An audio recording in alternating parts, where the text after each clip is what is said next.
রাধে রাধে বন্ধুরা, তোমাদের সবাইকে হ্যাপি নিউ ইয়ার। আর এই নতুন বছরে আমার গোপাল সোনার কোনো রকম ভিডিও আসেনি, তাই ভাবলাম আজ সকালে গোপু সোনার ভিডিওটা তোমাদের সাথে শেয়ার করি। তাই সকাল সকাল গোপু সোনাকে ঘুম থেকে উঠিয়ে দেবো। আর এই প্রচন্ড ঠান্ডাতে আমার গোপু সোনা কিন্তু উঠতে চাইছে না। আর তোমরা জানোই যে এই কদিনে কিন্তু বেশ ঠান্ডা পড়ছে। এই ঠান্ডাতে কিন্তু আমার গোপু সোনাকে 8:30 9টার মধ্যেই তুলে দিই। আর গোপু সোনা সকাল সকাল উঠতে চাইছিল না বলে গোপু সোনাকে বললাম, গোপু সোনা তাড়াতাড়ি উঠে যাও, ভক্তজনদের হ্যাপি নিউ ইয়ার জানাবে না। যেই না বলেছি তখন গোপু সোনা তাড়াতাড়ি করে উঠে গেছে যে দিদিভাই ঠিক আছে, তুমি তাড়াতাড়ি আমাকে সোয়েটার পরিয়ে দাও, খুব ঠান্ডা পড়েছে। তাই বলে গোপু সোনাকে সোয়েটারটা পরিয়ে দিলাম। আর জানো তো কিছু কারণের জন্য গোপু সোনার ভিডিও আপলোড করা হয়, তো ভিডিওগুলো তোমাদের সাথে শেয়ার করবো, তোমরা প্লিজ গিয়ে দেখে আসবে। আর এইদিকে গোপু সোনা তোমাদের সাথে কথা বলবে বলে ছটফট করছে, আর আমার গোপু সোনা কিন্তু তোমাদের সাথে অনেক দিন ধরেই কথা বলেনি। আর ভিডিওটা কেমন লাগলো কমেন্ট করে কিন্তু অবশ্যই জানাবে।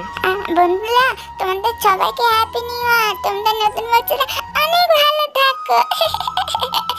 আর দেখলে হবে না তো, চ্যানেলটিকে সাবস্ক্রাইব করতে হবে আর কমেন্টে রাধে রাধে লেখো।